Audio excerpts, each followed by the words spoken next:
Boa noite, família Semeador. Tudo bem com vocês? Que a paz e o amor de Jesus deixa sobre nós, permaneça em nossos corações. Sejam todos bem-vindos à nossa casa. Aqueles que vêm a primeira vez, sintam-se abraçados e acolhidos. Aqueles que retornam à nossa casa, sintam-se abraçados também. Bom, meus irmãos, nesse dia 6 de fevereiro de 2023, agradecidos por mais essa oportunidade, pela presença da proteção espiritual, nós daremos início à nossa reunião da noite de hoje. Saudamos também os nossos irmãos conectados através do canal do YouTube, que Jesus os abençoe hoje e sempre.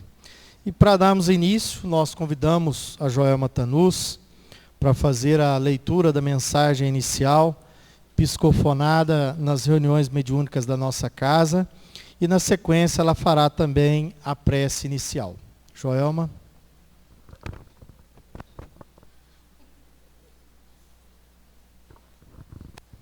Boa noite, meus irmãos. Que a paz de Jesus continue a nos envolver. E essa é uma mensagem que foi recebida logo no início, desse ano, ali em janeiro. E ela vem nos trazer uma boa notícia. A mensagem começa assim: graças a Deus, meus amigos, mais um ciclo se encerra na atmosfera terrestre.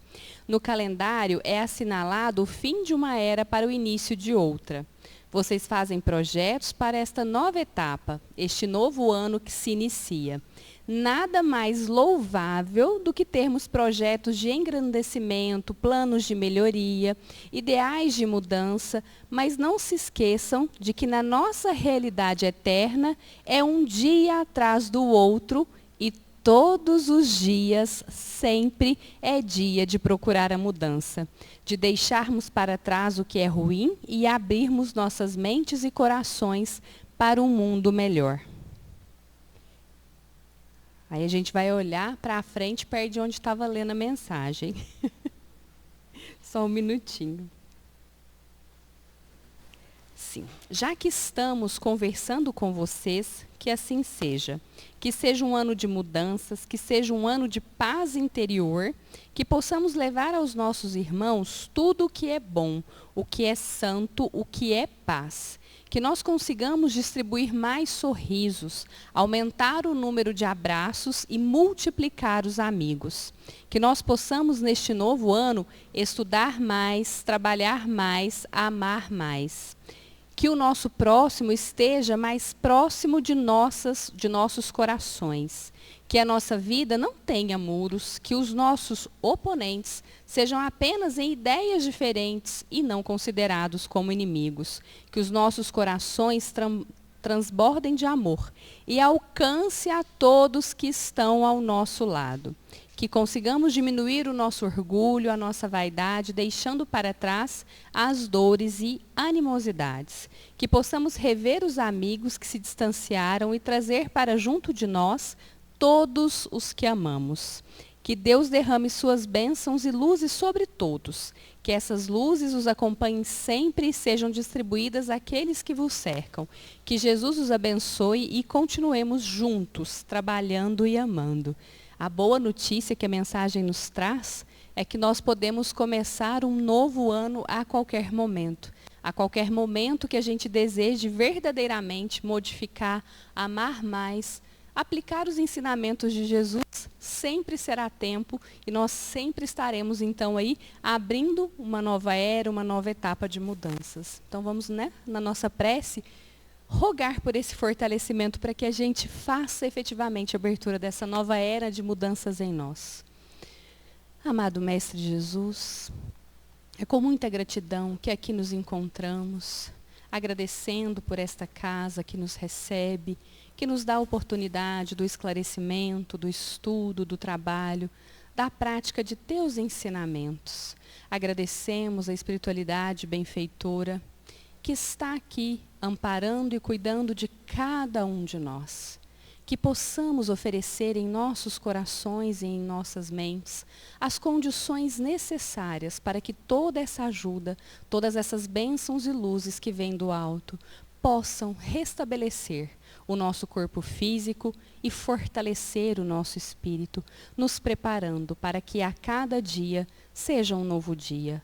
Um dia de praticar os teus ensinamentos, um dia de estender o sorriso e as mãos aos nossos irmãos, um dia de agradecer pelas dificuldades e adversidades que, na verdade, vêm nos fortalecer, vêm nos trazer o aprendizado e nos comprovam de que jamais estamos sozinhos e do quão fortes somos quando nos amparamos em teus ensinamentos e no amor que Deus, nosso Pai, tem por cada um de nós.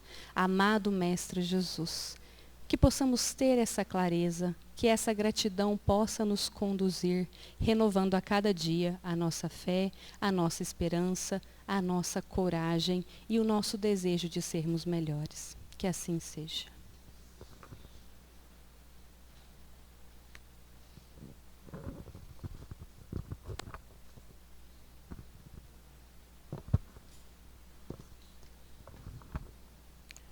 Meus irmãos, e passando para o nosso tema de estudo da noite de hoje, o nosso tema é o mandamento maior.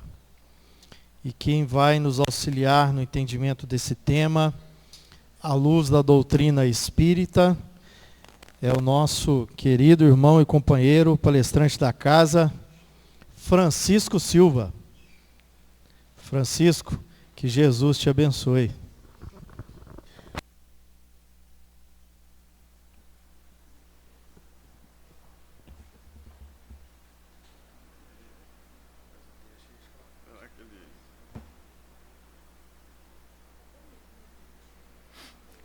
Boa noite, meus irmãos.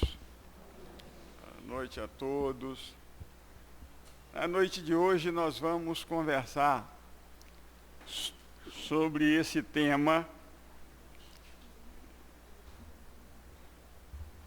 que é um tema de grande importância para as nossas reflexões. É o mandamento maior da lei de Deus. Ele se encontra no capítulo 11 do Evangelho segundo o Espiritismo, amar o próximo como a si mesmo.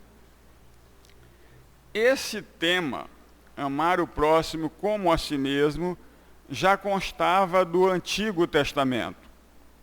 São dois dos temas que Kardec colocou no Evangelho segundo o Espiritismo, que já constavam no Antigo Testamento, que é amar o próximo como a si mesmo e honrai a vosso pai e a vossa mãe. Então, na noite de hoje nós vamos comentar sobre o mandamento maior. Nós sabemos que a história de Jesus, ela é o encontro da história do Mestre com outras personalidades.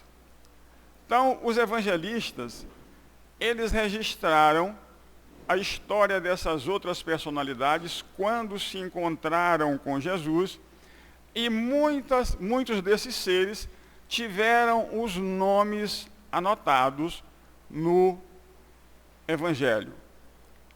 Então a gente observa ali, quando Jesus se encontra com o cego Bartimeu, e Jesus vai passando por aquela rua, por aquele caminho, e o cego se encontra ali e começa a ouvir aquele rumor de passos. Então ele pergunta o que está havendo. E alguém informa que Jesus está passando, e ele começa a gritar: Jesus de Nazaré, filho de Davi, tem misericórdia de mim. E aí vinham as pessoas e admoestavam aquele homem, diziam para que ele parasse de gritar, e quanto mais eles falavam para que ele parasse de gritar, mais alto ele gritava: Jesus, filho de Davi, tem misericórdia de mim. E o mestre, ouvindo aqueles gritos, parou e pediu para que alguém levasse aquele homem até ele. E então, o cego se aproximando de Jesus, o mestre pergunta a ele: o que tu queres que eu te faça? E ele disse: que eu veja. Então, O mestre, impondo as mãos sobre as suas vistas, disse: estás curado, a tua fé te salvou. Então, os encontros que houveram de Jesus com outras personalidades que tinham as suas histórias também muito fortes, os evangelistas registraram os nomes. Porém, muitos outros encontros que Jesus teve com doutores da lei, com estropiados, com aleijados, com paralíticos, com leprosos, muitos deles com autoridades romanas, muitos deles não tiveram os seus nomes registrados na história. Então, por essa razão, a gente não ficou sabendo quem eram essas personalidades. Um outro encontro muito interessante é o de Jesus com Zaqueu. Porque Zaqueu queria ver o mestre. Então, Jesus, ao passar por Jericó, Zaqueu, o publicano, o mestre dos publicanos, né, se coloca naquela árvore, sobe na árvore para ver Jesus. E Jesus, chegando embaixo da árvore, olha para cima e diz: Zaqueu, desce que hoje eu preciso repousar na tua casa. E algumas pessoas que estavam ali disseram: como pode repousar na casa de um homem de má vida? Então, esses encontros, meus irmãos, ficaram registrados no Velho Testamento. E a gente tem conhecimento dos nomes que essas histórias se cruzaram com as histórias de Jesus, porque também são histórias marcantes. Porém, como nós já falamos, muitos outros encontros não foram registrados os nomes daqueles indivíduos. E é então que o evangelista Lucas registra no seu evangelho um encontro com um doutor da lei. E foi aí que naquela manhã, o doutor da lei, ao encontrar com Jesus, pergunta: mestre, o texto diz assim: e eis que se levantou certo doutor da lei, tentando, dizendo: mestre, que farei para herdar a vida eterna? A gente observa que essa pergunta é uma pergunta muito interessante.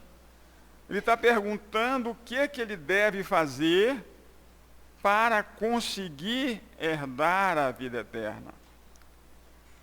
Então, esse aqui já está implícito o princípio da reencarnação. Esse homem, ele sabia aquilo que ele estava perguntando para Jesus. O que é que ele deveria fazer para não ficar retornando ao mundo material? O que é que ele deveria fazer para se salvar?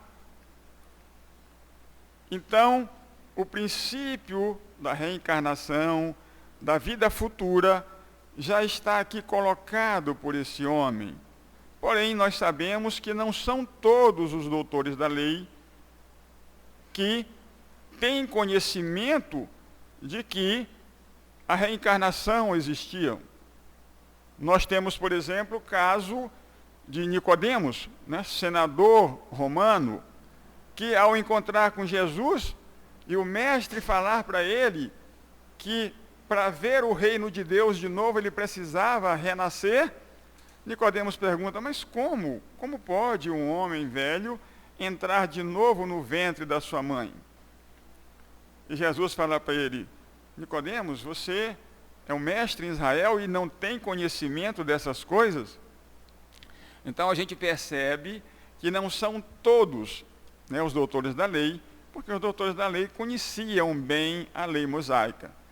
Os doutores da lei sabiam, né, de cor e salteado todos os mandamentos da lei mosaica, mas não eram todos que entendiam essa questão dos princípios da reencarnação que estavam ali já implícito na lei maior.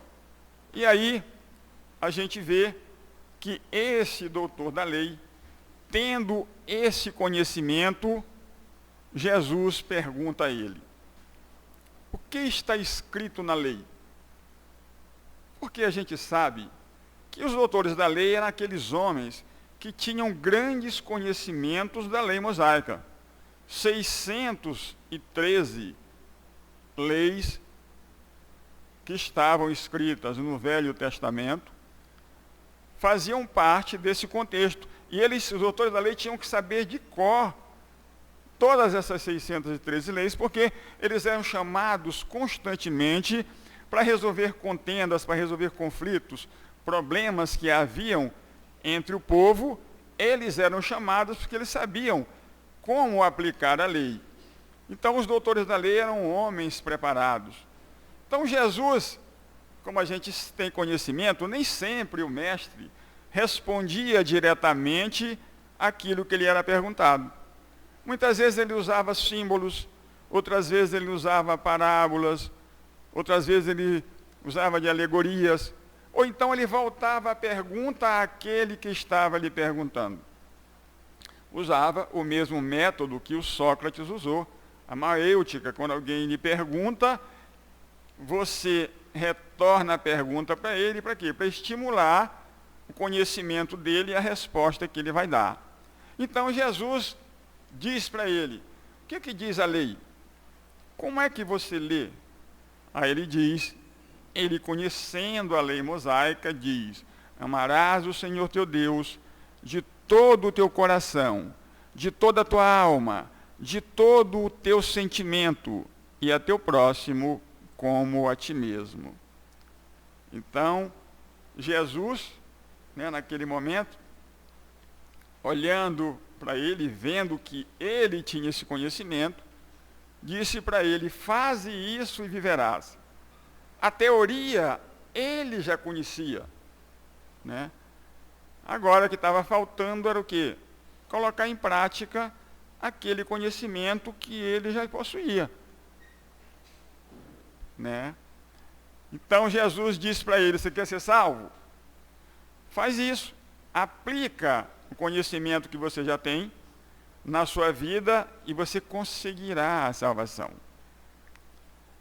E aí, meus irmãos, aquele homem, querendo parecer justificar, né, a sua atitude diante do mestre, ele faz uma pergunta interessante também. Ele pergunta para Jesus, né, quem é o próximo dele. Mas quem é o meu próximo? Às vezes, quando alguém, né, faz um questionamento para a gente, né, principalmente dessa natureza, né, quem é o meu próximo? Naquela época, a lei mosaica não definia com a precisão que nós temos hoje esse conceito de próximo. Para eles, o próximo era aquela pessoa que estava ali perto deles. Era aquele que fazia parte do seu grupo, era os da sua família, era os da sua religião. Esses eram considerados o seu próximo. Por essa razão, a pergunta do doutor da lei é uma pergunta inteligente. Mas quem é o meu próximo? Será que o que ele vai dizer não está em conflito com o que a lei de Moisés diz que é o próximo? Porque nós sabemos que Jesus estendeu esse conhecimento.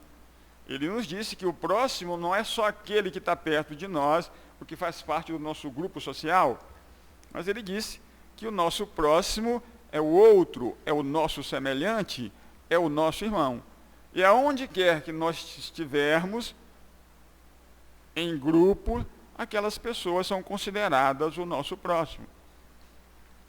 E aí, quando ele faz essa pergunta, Jesus novamente não responde diretamente a ele.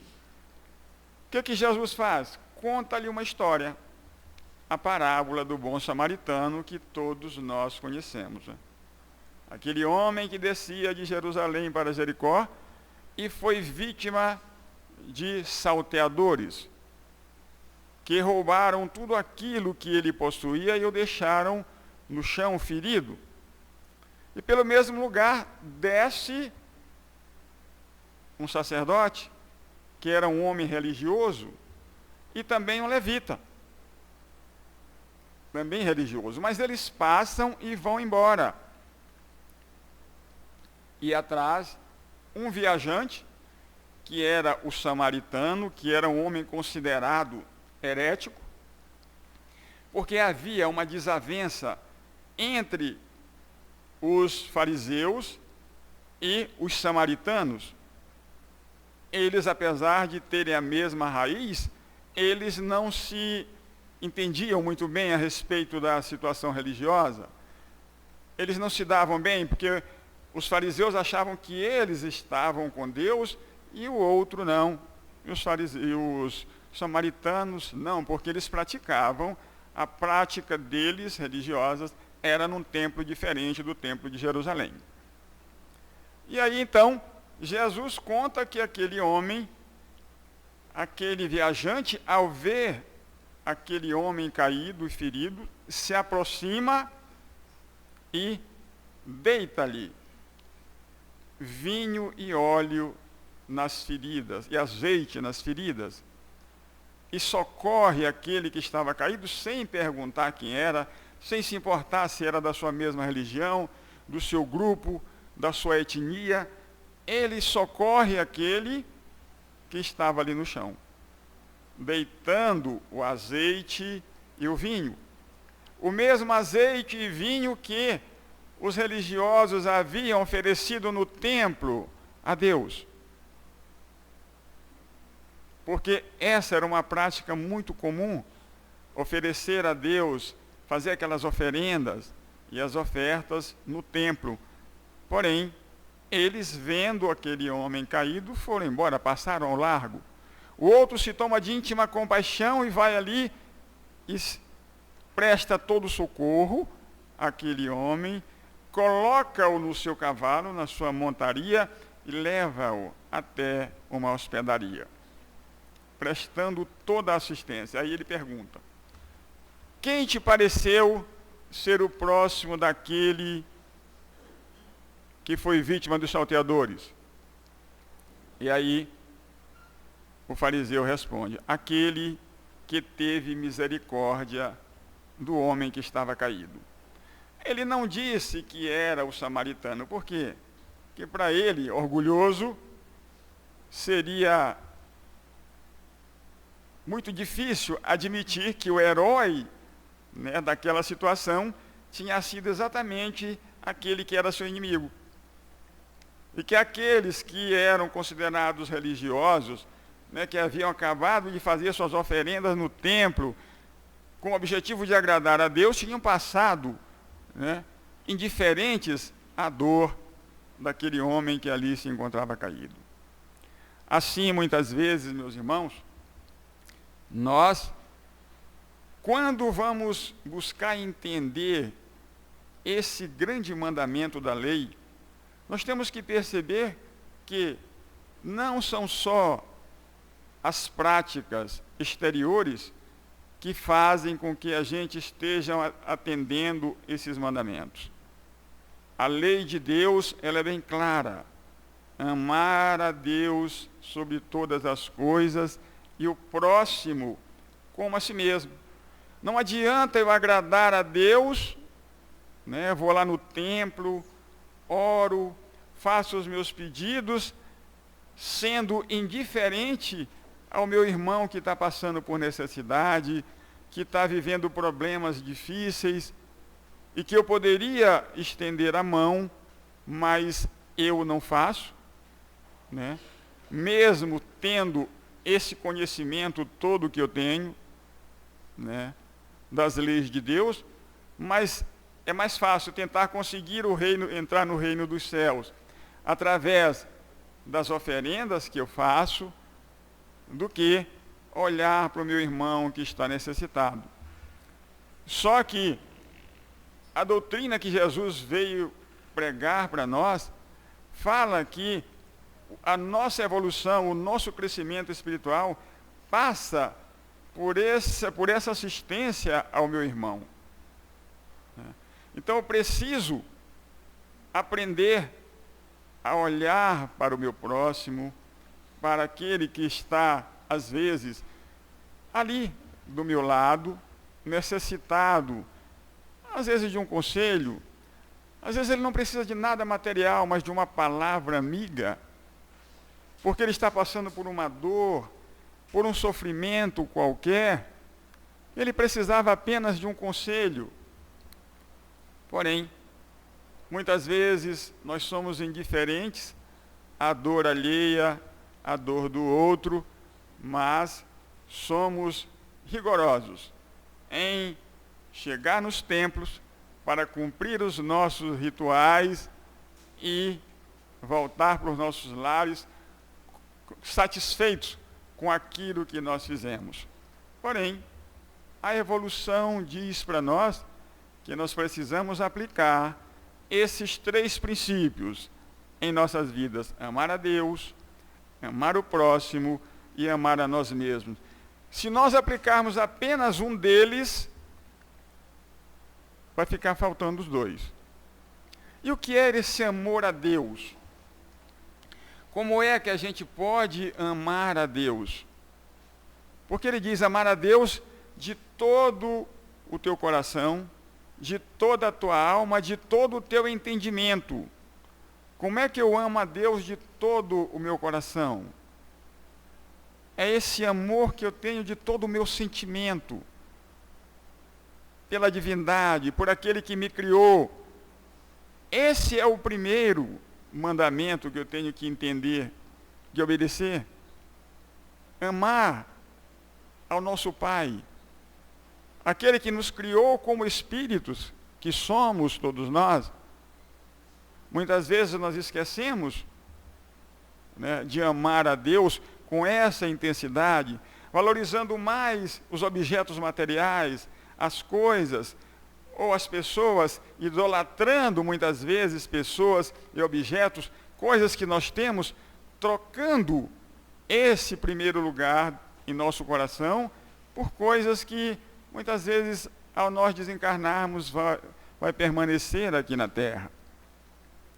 Então, esse amor do qual ele nos diz, de toda a nossa alma, é de toda a nossa história, como espíritos que somos, e de toda a nossa compreensão de Deus, porque agora nós já compreendemos Deus melhor do que compreendíamos anteriormente, porque nós acreditávamos, no tempo de Moisés, que Deus era aquele ser cruel, aquele que castigava, aquele que punia as nossas faltas.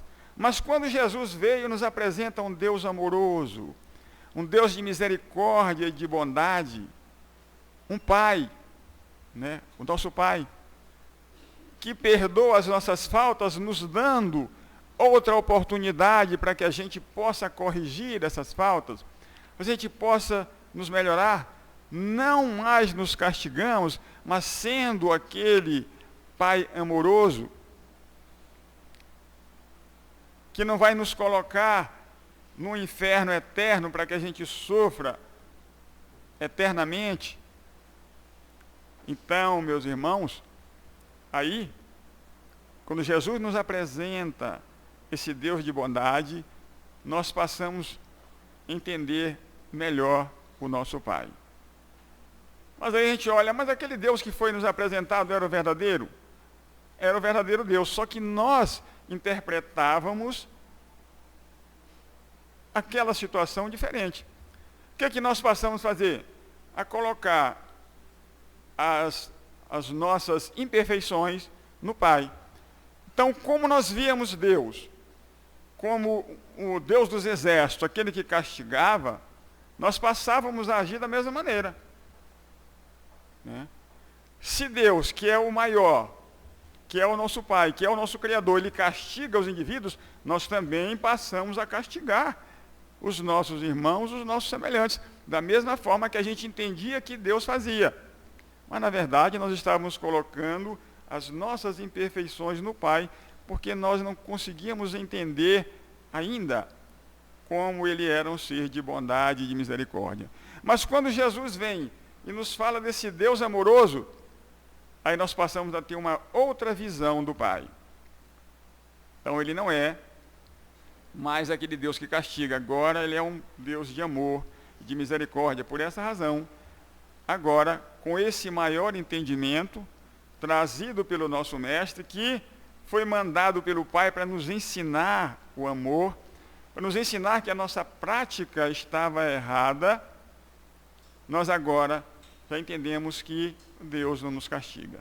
E vem a doutrina espírita nos dizer que Deus é a inteligência suprema, a causa primária de todas as coisas. Inteligência suprema do universo. Aumenta o nosso entendimento a respeito do nosso Pai. E aí, meus irmãos, nós aprendendo, gradativamente com a lei da evolução, a amar o nosso Pai, a gente passa a ver também o nosso próximo como nosso irmão. Nós precisamos do nosso próximo para a gente evoluir. Porque é nessa relação de convivência com o nosso irmão, com o nosso semelhante, que a gente vai buscando entender como agir com ele, como ele se comporta, o que às vezes ele precisa, como nós também precisamos, às vezes, de misericórdia, de perdão. Então, é muito interessante quando nós passamos a ver o nosso próximo como o nosso verdadeiro irmão, como aquele que está na caminhada junto conosco e que nós não somos superiores a ele. Nós não somos superiores a ninguém. Às vezes a única coisa que nos coloca numa situação melhor um pouco é o nosso esforço de cada dia. Porque cada dia nós precisamos nos esforçar, como disse a mensagem. Cada dia nós precisamos entender melhor a vida. E essa convivência com o nosso irmão faz com que a gente aprenda como melhorar a nossa situação e também a do outro. Por essa razão, nós precisamos olhar para o outro com esse olhar amoroso que Jesus, o nosso Mestre, veio nos ensinar. Porque estamos todos juntos nessa caminhada. E muitas vezes, quando a gente pensa em evoluir sozinho, mostrando o nosso lado ainda cheio de orgulho, de egoísmo e vaidade, porque às vezes a gente pensa que a gente vai conquistar o reino dos céus, e o outro não. O direito é, não, porque eu sou de determinada religião, a minha religião diz que nós é que vamos ser salvos, o outro não. Quando a gente tem esse olhar, é um olhar equivocado a respeito das leis de Deus, a respeito desses ensinamentos que Jesus veio nos trazer e que a doutrina espírita nos reforça a cada dia. E também nós precisamos amar a nós mesmos. Porque aí está a grande importância, de nós aprendermos a nos relacionar melhor com o nosso próximo. Porque se nós não nos amarmos, como é que nós vamos amar o outro? Se nós não nos perdoarmos, como é que nós vamos perdoar o outro?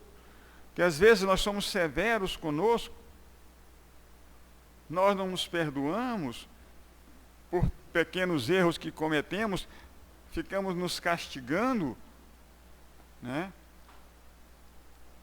E da mesma maneira com que nós fazemos conosco, nós queremos fazer com o outro. Porque se ele errar, nós também não vamos perdoar. Mas se ele errou, o problema dele.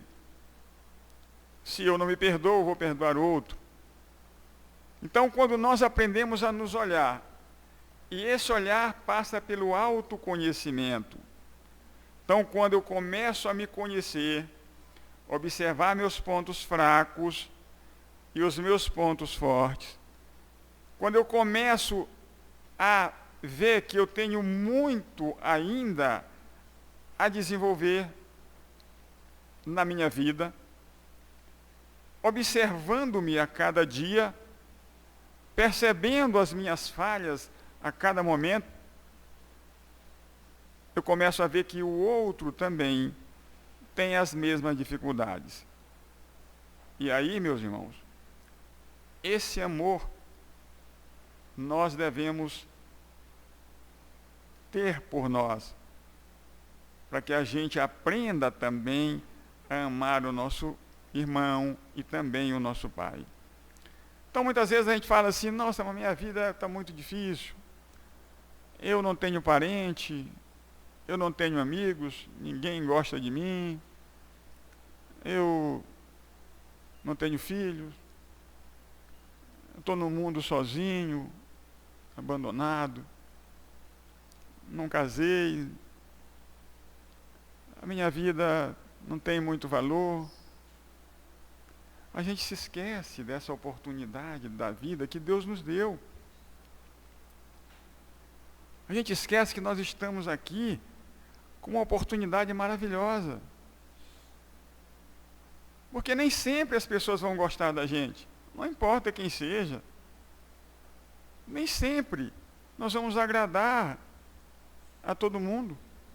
Mas a gente tem que se agradar, nós temos que gostar de nós. Nós temos que aprender isso, nós temos que exercitar.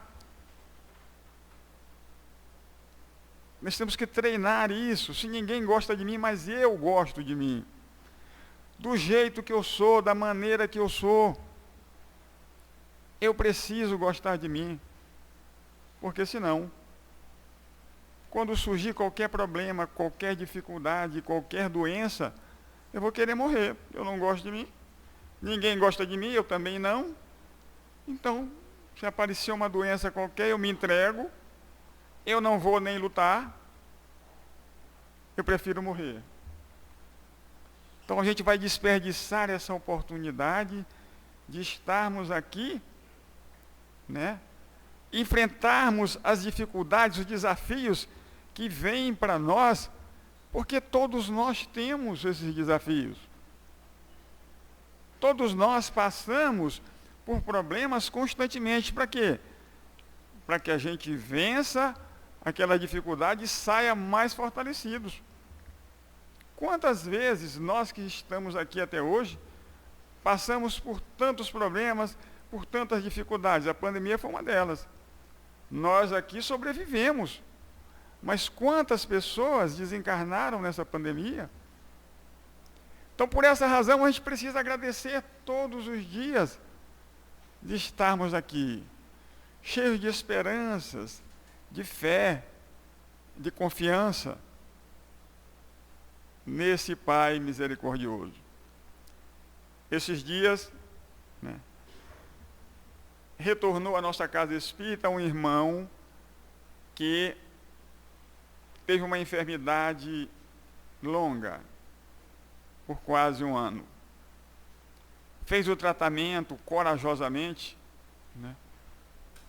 Passou por um problema de saúde muito grave. E depois de quase um ano, ele retornou aqui. E quando ele subiu nessa tribuna, ele foi tomado de uma emoção muito grande. E falou para nós que, graças a Deus, graças à assistência espiritual desta casa, que não o abandonou em momento algum, ele está retornando. Então, meus irmãos, às vezes esses testes, essas dificuldades, todos nós passamos. E nós que estamos aqui, né, não estamos isentos de enfrentar os problemas difíceis da vida. Agora, com grande conhecimento. Por quê? Nós conhecemos a lei da reencarnação. Nós conhecemos a lei de causa e efeito. Ninguém passa nada que ele não mereça. Nós conhecemos a lei de liberdade, o livre-arbítrio. E nós conhecemos a lei de amor, que nós precisamos exercitar. Então, todos nós, espíritos que estamos aqui nesse planeta de provas e expiações, o nome já diz, provas e expiações. Precisamos enfrentar essas dificuldades com esperança, com confiança, com fé. Não desistir nunca por maiores que sejam os problemas, por mais difíceis que seja a nossa vida, nós precisamos ter essa fé renovada, para que a gente vença a nós mesmos, não o outro, mas a nós mesmos. Porque às vezes a gente chega aqui, na casa espírita, a gente olha um para o outro, né? A gente não sabe quem está com problema, né? Às vezes vem alguém aqui que está sofrendo muito, com uma depressão, outro está muito angustiado, outro perdeu um ente querido, e ele chega aqui na busca de um alento, na busca de uma palavra de consolação, na busca de uma palavra amiga. E quando ele sai daqui, que foi dito para ele que todos nós passamos, não é só ele que passa por sofrimento, a dor, ele se fortalece. Fora que a espiritualidade da casa assiste a todos nós que chegamos aqui. Eu falo isso constantemente quando eu ocupo essa tribuna, né? Quando nós adentramos aqui, a espiritualidade da casa já faz um diagnóstico das nossas vidas, conhece todos os nossos problemas, e antes de tomarmos o passe, nós já somos assistidos. Aqui nesse salão, nós recebemos a primeira assistência logo que nós entramos aqui. A espiritualidade superior sempre está aqui conosco, meus irmãos. Não percamos a fé, não percamos essa confiança em Deus. A doutrina espírita vem nos dizer que nós somos espíritos imortais, que mesmo retornando à nossa casa, que é o mundo espiritual, de onde nós viemos, nós vamos continuar a nossa vida nessa outra dimensão, que nós estamos aqui temporariamente, então vamos viver da melhor forma possível, para que a gente, ao chegar do outro lado, não se arrependa e não diga assim: eu perdi muito tempo lá com coisas que não tinham tanta importância e não valorizei aquilo que realmente importava para a minha vida, para o meu crescimento. Assim, meus irmãos, essa doutrina de amor, essa doutrina que nos dá essa força, que é a doutrina consoladora, nós precisamos colocar em prática os seus ensinamentos. Porque constantemente a espiritualidade, que não nos deixa órfãos, traz para nós mensagens. Vocês viram aqui, toda semana tem uma mensagem de incentivo para que a gente não desista. Aqui eles falam constantemente nas reuniões mediúnicas, a gente vê os espíritos ali, nossos irmãos preocupados conosco, trazendo os seus incentivos. Em momento algum nós estamos desamparados, e a gente vê aqui toda semana uma mensagem de amor, de incentivo para os nossos corações, para que a gente, mesmo diante dos problemas, mesmo diante das maiores dificuldades, a gente possa conseguir vencer nessa vida.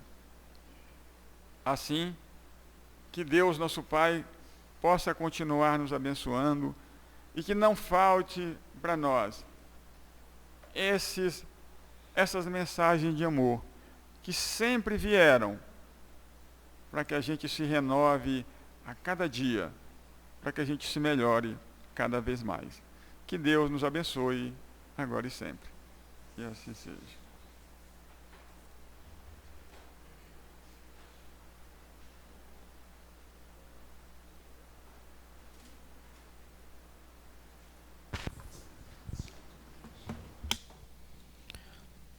Muito obrigado, Francisco. Mais uma vez, que Jesus te abençoe. E todos os estudos da nossa casa, toda semana aqui, o que nós vemos é um reforço nos diferentes temas que aqui são estudados desse mandamento maior, né? Então, é um trabalho da doutrina espírita cada vez mais despertar as nossas consciências para esse mandamento maior. Então vamos aos recados da semana, meus irmãos. Primeiro recado é que no último sábado,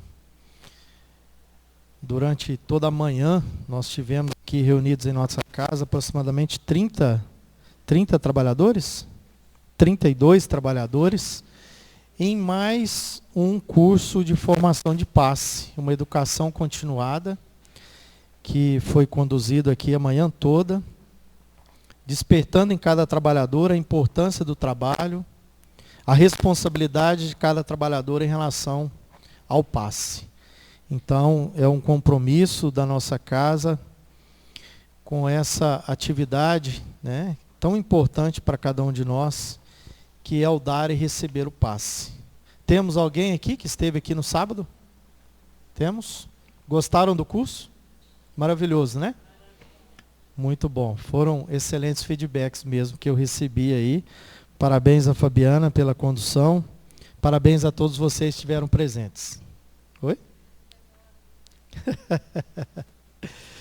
Bom, meus irmãos, o outro recadinho é que hoje nós retornamos à evangelização infanto-juvenil. Então, as evangelizadoras receberam todos os entes queridos lá na sala. Então, a partir de hoje, retornando esse trabalho, a gente conta também com a divulgação de vocês junto aos amigos, os familiares, para trazer à nossa casa as crianças, os jovens, para que recebam também essa luz da doutrina espírita. Então, todo um trabalho muito bem planejado, muito bem preparado pela equipe de evangelizadoras e que a nossa casa oferece a todos nós. O outro recado é que hoje nós temos à disposição também na nossa casa o Chorãozinho, que é aquele espaço dedicado aos pais e às crianças que ainda não têm a idade para iniciarem na evangelização, crianças abaixo de 3 anos. Então, é um espaço também oferecido para que os pais possam vir à casa espírita, assistir a palestra naquele espaço, enquanto as crianças estão ali, né, também à vontade, brincando, né, interagindo com outras crianças também que estão nesse espaço. E nós reforçamos que esse espaço ele é um espaço limitado, então a gente pede que cada criança seja acompanhada somente pelo pai ou pela mãe. Então, assim, não é um espaço que seja suficiente para comportar ali toda a família. Então, se o pai ficou lá, a mãe vem para o salão. Se a mãe ficou lá, o pai vem para o salão. Então, é esse o pedido, para que o espaço seja suficiente para todos que precisarem. O nosso outro recado é que nós estamos no início do mês e nós temos que realizar o pagamento do vigia dos carros.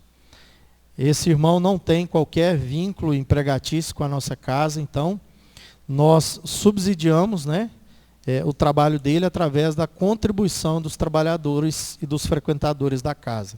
Então, aqueles que tiverem condições de contribuir para que a gente pague ele mais um mês e estejamos aqui confiantes que os nossos patrimônios estão bem guardados, o Juliano estará na saída do salão recebendo a contribuição de vocês e fazendo a anotação no caderno. Então, meus irmãos, esses eram os recados da semana. Nós agradecemos mais uma vez por mais essa oportunidade. Convidamos os médiuns passistas para se posicionarem à lateral do salão para a nossa prece final, fluidificação das águas. Desejamos a todos uma excelente semana abençoada por Deus, um excelente retorno aos seus lares e convidamos a Fabiana para a prece final. Que Jesus nos abençoe.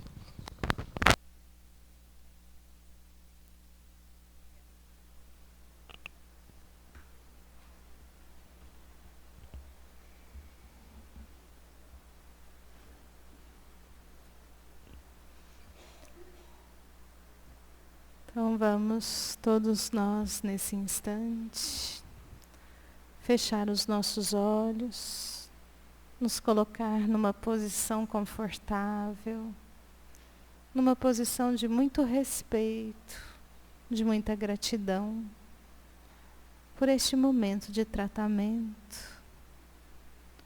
E vamos pensar em Jesus, nosso Divino Mestre, lembrar da sua caminhada na terra,